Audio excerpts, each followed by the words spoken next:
Êtes-vous prêt à grignoter quelques livres? Alors, c'est parti!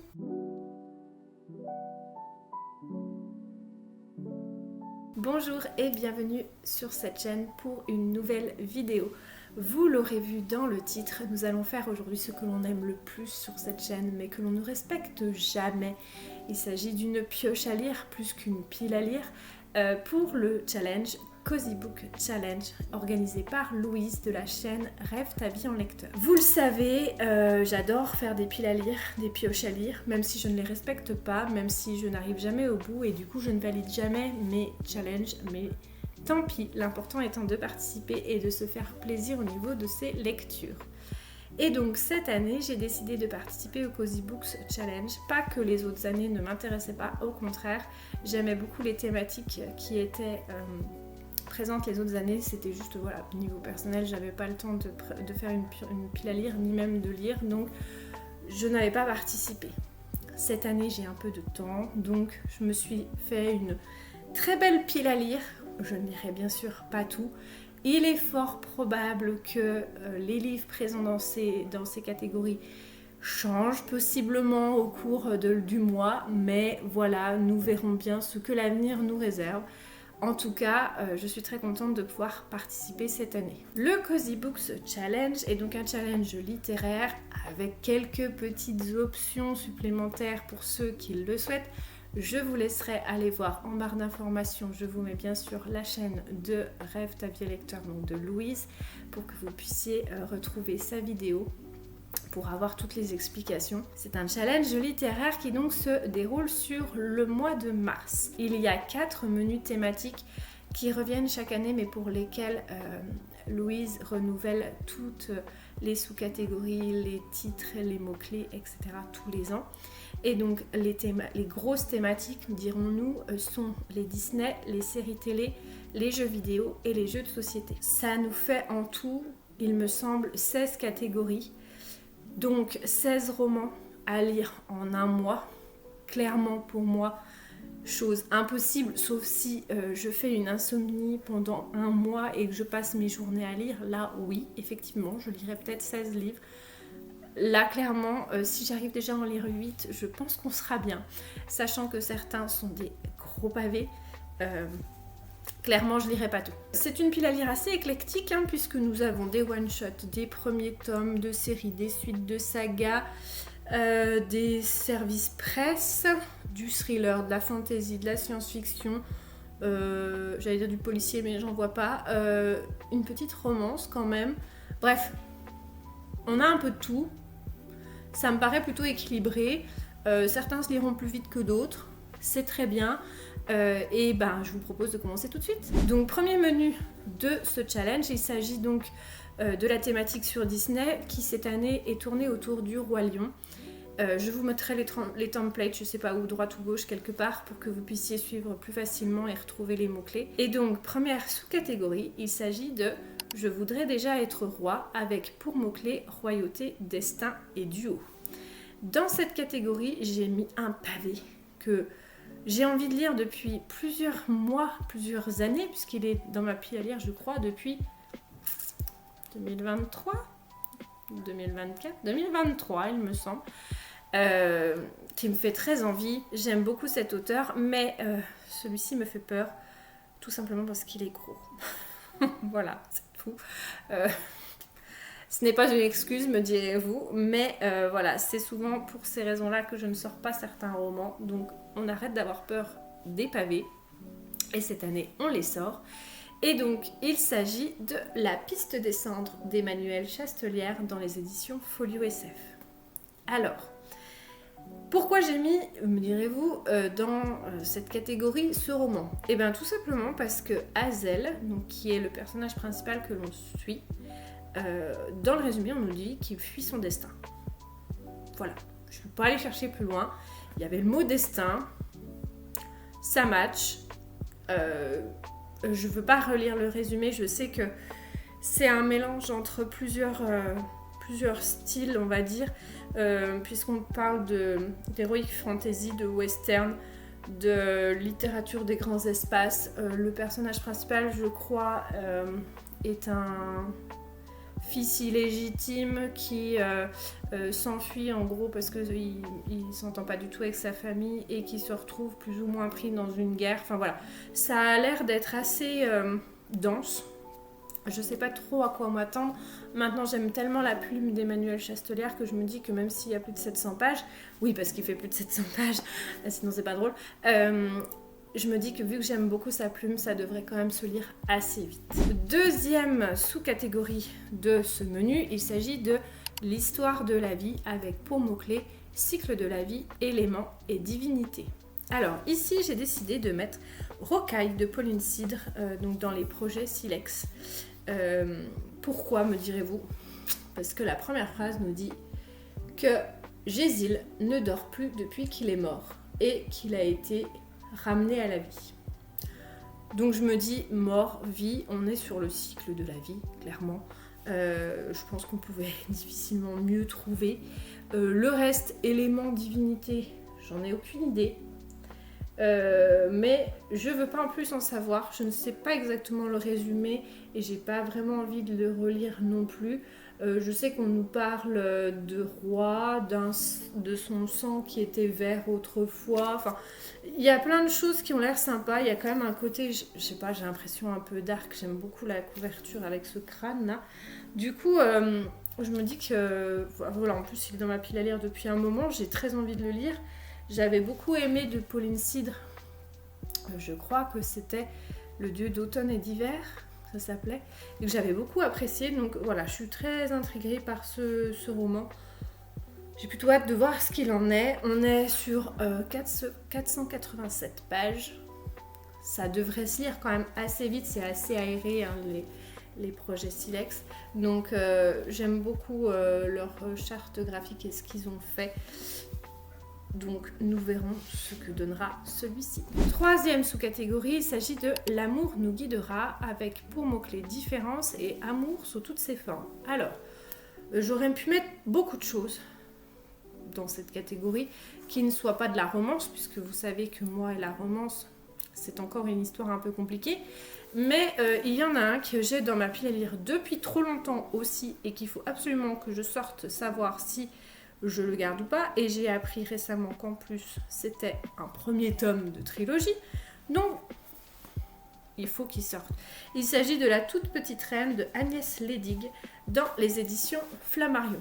Alors, je sais plus exactement de quoi ça parle, il me semble qu'il y a une femme et un policier avec son chien qui se retrouvent chez un couple de psychiatres pour faire leur psychanalyse et qui vont se découvrir petit à petit. Donc, je pense qu'il y a une romance derrière. On nous parle d'existence, d'avenir, de passé. Donc voilà, ça a l'air d'être un truc pas forcément fait pour moi, mais on verra ce que ça donne. Ça a l'air d'être assez aéré, hein, puisqu'on a quand même des pages où il n'y a pas grand-chose écrit dessus. Donc je me dis que ça va se lire assez vite. J'espère en tout cas, il fait 349 pages.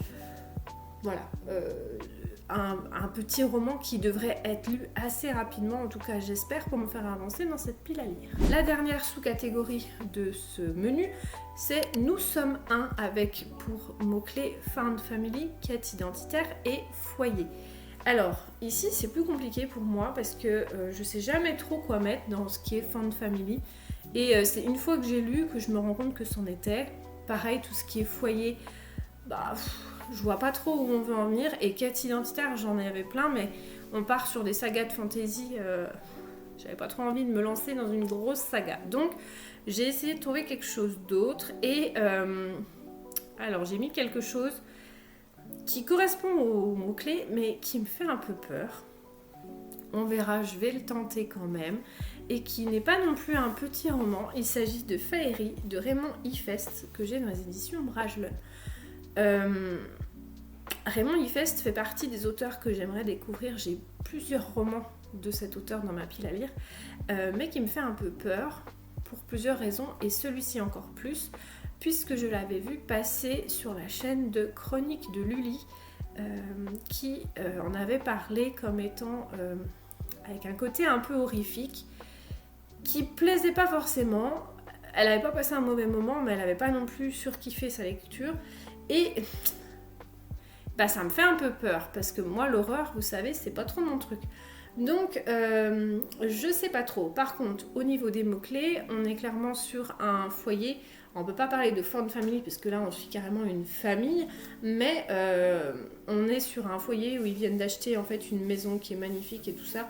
Et ils se rendent compte qu'il se passe des choses un peu bizarres, un peu particulières. Surtout dans, je sais plus si c'est le jardin ou la forêt qui est à côté de leur maison. Et donc, les enfants vont se faire un peu peur avec des fées, des elfes, je crois, quelque chose comme ça. Et en même temps, voilà, il y a ce côté un peu horrifique. Donc, j'y vais, mais j'ai un peu peur. C'est un roman qui fait 638 pages. Voilà, je sais pas trop. Je vais le tenter. En tout cas, dans tous ceux de ma pile à lire, je pense que c'est celui-ci qui passera dans les derniers. Puisque c'est celui qui me fait le plus peur et que j'ai le moins envie de lire pour le moment. Ça changera peut-être d'ici la fin du mois, mais voilà, pour le moment où on en est. Nous passons donc au deuxième menu, donc, qui était sur les séries télévisées, et cette année, Louise a décidé de mettre en avant Stranger Things. Donc, première sous-catégorie, il s'agit de The Upside Down, donc avec pour mots-clés Monde parallèle, Nouveau Monde et Dark Fantasy. Alors, Monde parallèle, Nouveau Monde, il y a plusieurs choses qui pouvaient aller, mais ça m'embêtait, j'avais pas trop envie. Par contre, Dark Fantasy, j'avais envie de tenter quelque chose. Je lis pas beaucoup de Dark Fantasy et c'est un sous-genre finalement, je me rends compte qui me plaît beaucoup. Donc, j'en avais plusieurs dans ma pile à lire. Et mon choix s'est porté sur Quand vient la Horde de Aurélie Luong dans les éditions Folio Fantasy.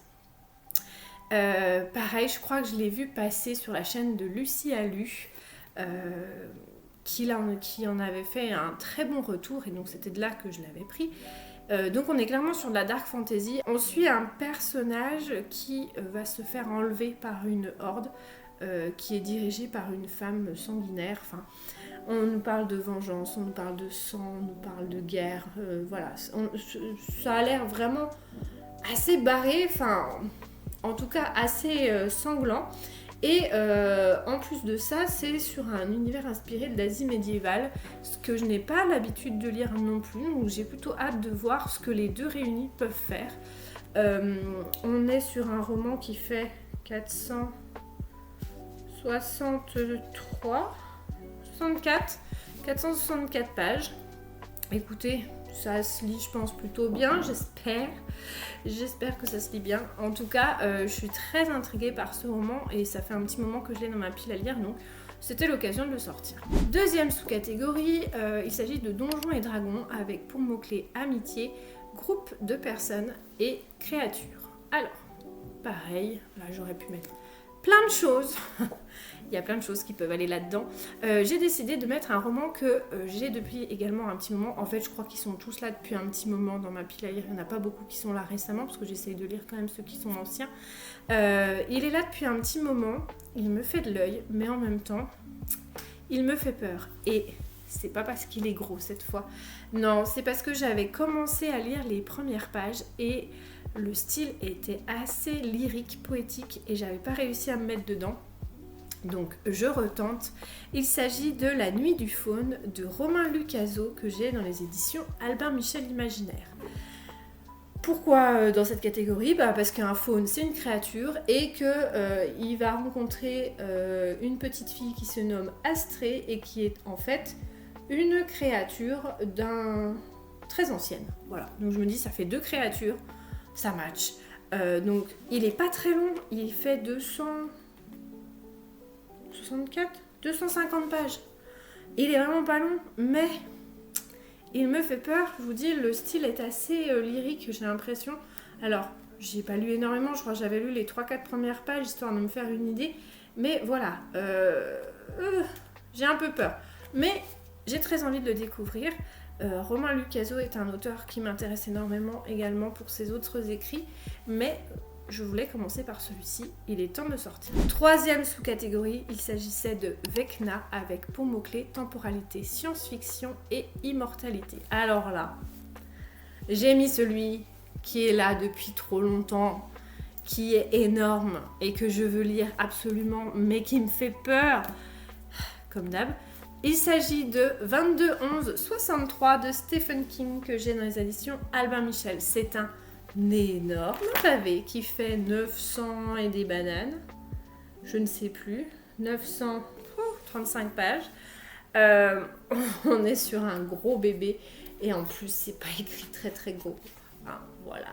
Mais c'est du Stephen King. Généralement, ça se lit quand même relativement vite.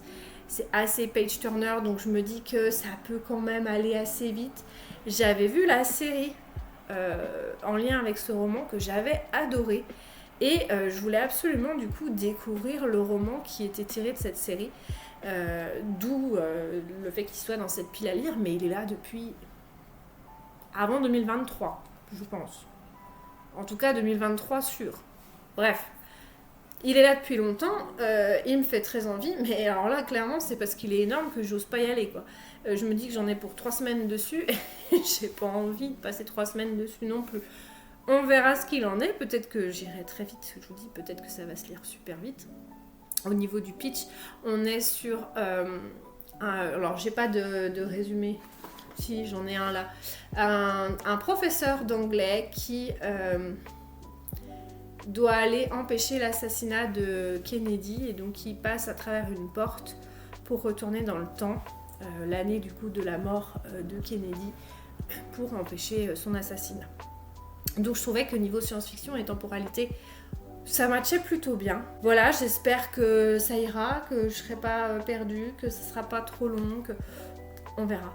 Je veux pas plus épiloguer là-dessus. Dernière sous-catégorie, il s'agissait de Eleven, avec pour mot-clé jeunesse, pouvoir, et le personnage principal est un enfant.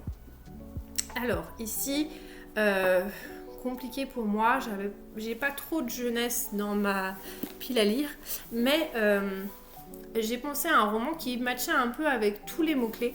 Il s'agit du 3e tome de l'Épouvanteur, donc Le secret de l'Épouvanteur de Joseph Delaney, aux éditions Bayard Jeunesse. Vous savez que j'ai commencé à relire cette saga l'année dernière, donc j'ai envie de continuer un tome de temps en temps, et donc on suit ici un jeune homme. Dans les premiers tomes, il me semble qu'il a 11-12 ans, quelque chose comme ça, donc je me dis que du coup on est sur du jeunesse et que le personnage principal est un enfant, et en plus de ça l'épouvanteur est là pour protéger la population de tous les méchants, donc niveau pouvoir il a quand même certains pouvoirs, donc je trouvais que ça matchait plutôt bien au niveau des différents mots-clés. J'en dirai pas plus, c'est un tome 3 donc je vais sûrement pas lire le résumé, mais voilà, je trouve ça une saga plutôt rafraîchissante. En plus ça se lit assez vite, bon là il fait 372 pages, mais en vrai c'est quand même un jeunesse donc ça se lit assez vite, donc je pense que celui-ci il devrait compenser par exemple le Stephen King. Voilà, on va essayer de faire comme on peut pour compenser. Ensuite, 3e donc menu. Il s'agissait donc du menu sur les jeux vidéo, et donc cette année a été mis à l'honneur Overcooked 2. Première sous-catégorie, mais fait la vaisselle, avec pour mot-clé, en tout cas pour consigne, de faire une lecture commune. Pour l'instant, je n'ai rien mis dans cette catégorie parce que j'ai pas envie pour le moment de faire une lecture commune, et j'ai pas trouvé de roman qui m'intéressait à faire en lecture commune, ou que j'aurais vu passer sur d'autres comptes et où j'aurais pu me greffer à une lecture commune existante. Donc voilà, pour le moment, celle-ci je la laisse de côté. Pas sûre qu'elle soit remplie, mais comme je vous dis, étant donné que je lirai jamais 16 livres, j'en lirai pas 15 non plus. Donc ça va pas beaucoup me manquer pour faire des points supplémentaires, je pense. 2e sous-catégorie, il s'agit de Ça chauffe en cuisine, avec pour mots-clés Cozy Fantasy, pâtisserie et magie. Alors ici, je me suis pas trop forcée à chercher. J'avais envie de mettre un Terry Pratchett. J'avais envie de continuer les Annales du Disque Monde. Donc du coup j'ai mis le tome 5 des Annales du Disque Monde, qui est Sorcellerie, que j'aime moi dans les anciennes éditions Pocket, que je trouve trop sympa. Bon, c'est pas facile de les trouver, mais j'aime beaucoup ces éditions. On est sur un petit roman de 287 pages. Maintenant c'est Terry Pratchett, donc ça met quand même un petit peu de temps à lire si on veut comprendre un peu toutes les subtilités, je trouve, mais voilà, ça se lit plutôt bien quand même. Premier mot du résumé, la magie, c'est de la bouillie pour les chats.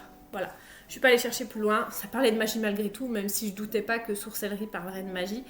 On n'est pas vraiment dans de la cozy fantasy, on est sur de la fantasy humoristique. Maintenant, ça reste quand même, je trouve à chaque fois des lectures très cozy, marquantes parce qu'elles mettent en avant certains thèmes qui sont très importants, je trouve, en littérature et dans la vie en général. Et je trouve que Terry Pratchett c'est super bien mettre ça en avant. Donc très contente de pouvoir continuer cette saga. Troisième sous-catégorie, il s'agit de qui sera le meilleur cuistot avec pour mots-clés anthropomorphisme et animal sur la couverture. Alors, ici j'ai décidé de mettre... Alors je ne l'ai pas encore reçu, j'espère que je vais le recevoir assez vite. J'ai décidé de mettre le service presse que je vais recevoir des éditions Actu SF qui est, je vous mettrai... je sais pas où. J'ai décidé de mettre ici une BD qui est Les 1000 verbes de Alexandre de Croze. J'espère que j'écorche pas son nom.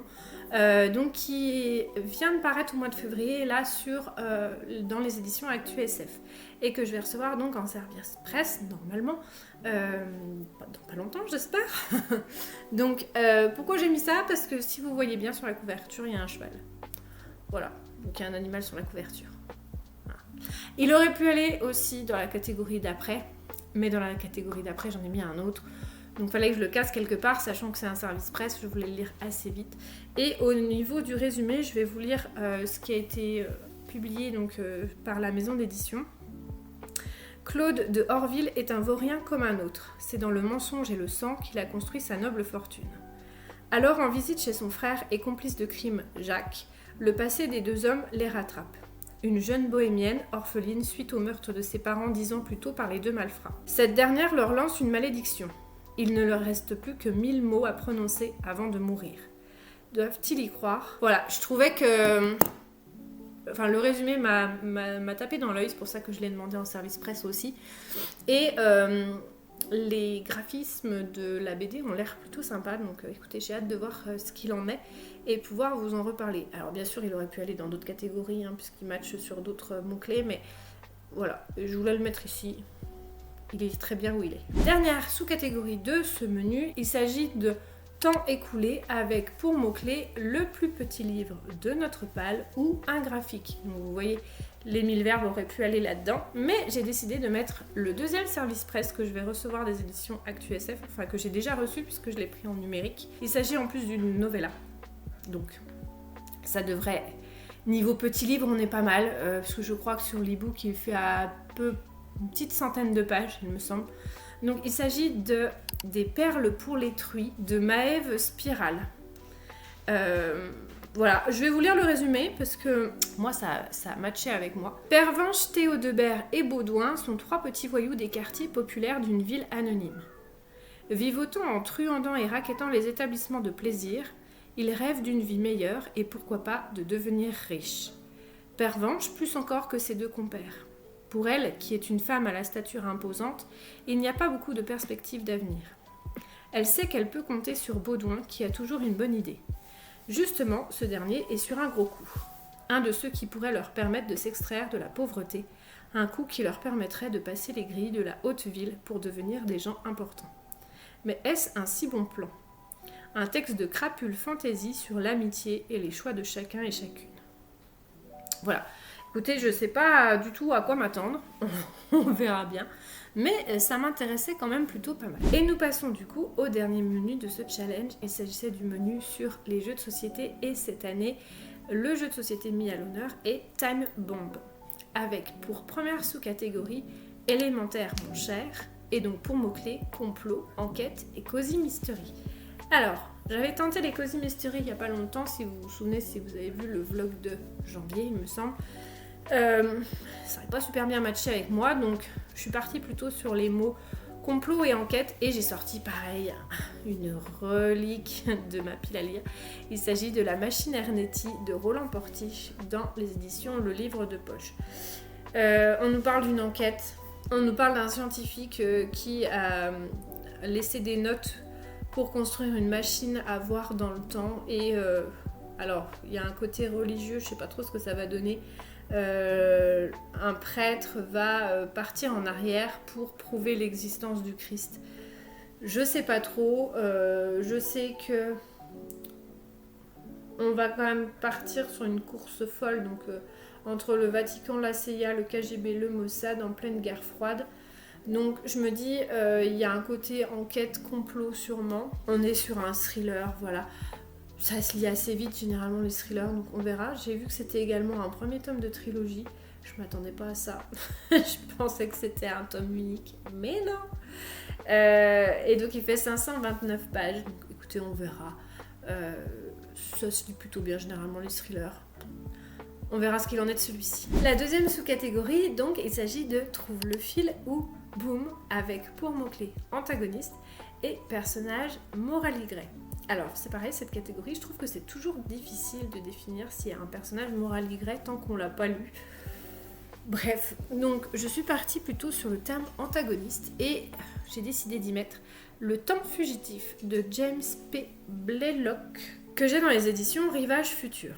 Alors, celui-ci aurait très bien pu aller aussi dans tout ce qui était science-fiction, temporalité, etc. puisque l'on suit en fait deux personnages, je sais plus les noms, un lord et puis un docteur qui découvrent une machine temporelle. Et en fait, chacun veut récupérer cette machine pour leur propre bien. Donc il y en a un, c'est pour devenir plus ou moins le maître du monde, si j'ai bien compris, et l'autre, c'est pour changer le destin de sa bien-aimée, et donc la sauver, je pense, de la mort. Donc, niveau antagoniste, je trouve que ça matchait plutôt bien, puisqu'on a quand même deux personnages complètement différents qui ont la même finalité. Donc, voilà. Alors, c'est un roman qui fait... Oh, il n'est pas si long que ça, hein, 263 pages. Ça a l'air d'être assez dense par contre. Je sais pas du tout ce que donne la plume de cet auteur, je l'ai jamais lu. Donc écoutez, on verra bien. Je ne sais pas trop. Il est là depuis longtemps, il faut qu'il sorte également. C'est l'occasion. Ensuite, avant-dernière catégorie, il s'agit de Big Ben en danger, avec pour mots-clés dystopie, steampunk et Londres. Alors, j'avais plusieurs choses qui allaient dans cette catégorie, dont un qui aurait parfaitement matché, mais qui était encore trop long. Il y avait assez de grands livres dans cette pile à lire. Du coup, j'en ai mis un autre. J'ai mis Le Grand Jeu de Benjamin Lupu, que j'ai dans les éditions Brajlon, et donc c'est dans la collection Steampunk. Est-ce que j'ai besoin d'aller plus loin? Donc, on est sur un steampunk où on se retrouve à Constantinople, où on va suivre des espions. On a le tsar qui est tombé, le nouvel empire russe qui est une dictature industrielle. On a des dirigeables géants, des chars, des exosquelettes à vapeur. Bref, ça a l'air pas mal. Et on y suit une jeune femme qui va se retrouver... qui va se rendre compte que sa sœur a disparu quand elle arrive à Constantinople. Elle va devoir non seulement retrouver sa sœur, mais en plus faire sa mission qui est de retrouver le diamant légendaire, le chat, qu'elle doit restituer au sultan, si j'ai bien tout compris. Enfin voilà, ça a l'air plutôt sympa. Enfin, en tout cas, le pitch me plaît bien. J'aime beaucoup les en-têtes de chapitres. Voilà, bref. Donc ça fait bien steampunk, je trouve. On verra ce qu'il en est. Benjamin Lupu, je n'ai jamais rien lu de cet auteur, mais c'est pareil, c'est un auteur qui m'intéresse beaucoup et j'aime bien les différents résumés des romans que j'ai pu lire de lui. Donc écoutez, si celui-ci me plaît, pourquoi pas en lire d'autres. Et enfin, le dernier tome de cette pile à lire et donc de ce challenge, il s'agissait donc de la sous-catégorie Sherlock versus Moriarty avec pour mots-clés mensonge, illusion et duel. Ici, je suis pas allée chercher loin. Je trouve que la pile à lire était déjà assez grande. Je me suis dit, allez, un petit thriller pour terminer, histoire de pouvoir au moins en lire un. J'ai mis Les 7 mensonges de Elizabeth Kay, que j'ai dans les éditions Pocket. Voilà. Tout ce que je sais, c'est qu'on va suivre 7 mensonges. Voilà. J'en sais pas beaucoup plus. Je sais que c'est du coup chapitré comme ça, puisque à chaque fois on nous dit premier mensonge, deuxième mensonge, troisième mensonge. Donc, bon écoutez, on verra ce que ça donne. J'y ai pas vu forcément des très bons retours. Je l'ai eu offert. Je vais essayer de le lire. Si ça me plaît pas, clairement il partira, c'est pas grave. Mais je pense que niveau thématique, on est plutôt pas mal, sachant qu'il aurait pu aller dans d'autres catégories, hein, puisqu'on nous parle d'une amitié entre plusieurs personnes, donc ça aurait pu aller dans la catégorie avec les amitiés, enfin voilà, ça aurait pu aller dans plusieurs choses, mais il fallait bien le mettre quelque part. Je veux le lire pour le faire sortir. Il y a pas mal voilà, de thrillers, de policiers et de contemporains qui sont dans ma pile à lire, que je ne sors pas parce que c'est pas mon genre de prédilection et il faut que ça sorte. Donc voilà, c'est l'occasion de voir ce qu'il en est et de pouvoir le mettre. Voilà, cette pile à lire est maintenant terminée. Donc comme je vous l'ai dit, je ne pense pas que je lirai tout ce qu'il y a sur cette pile à lire, sachant que je ne lis jamais 15-16 romans par mois, même si là j'ai essayé de prendre des choses qui ne soient pas des gros pavés et des lectures qui je pense se liront assez vite, mais clairement dans tous les cas je ne lirai jamais tout ça. Donc on va essayer d'en lire une partie, ça sera déjà pas mal. Et ben écoutez, on verra ce qui ressortira à la fin de ce mois de mars, sachant que je me laisse totalement le droit de changer des romans si j'ai envie de lire autre chose, d'en rajouter, voilà, peu importe dans tous les cas, voilà, je lirai des choses qui seront, je pense, en rapport avec ces différentes catégories, où j'essaierai en tout cas de les faire rentrer dans des catégories. N'hésitez pas à me dire en commentaire si vous participez à ce challenge, si vous avez prévu une pile à lire sur le mois de mars, est-ce que vous y avez mis dedans, si certains de ces romans vous les connaissez, vous les avez déjà lus, vous les avez aimés ou pas. Et sur ce, je vous dis à bientôt pour grignoter de nouveaux livres. Bye!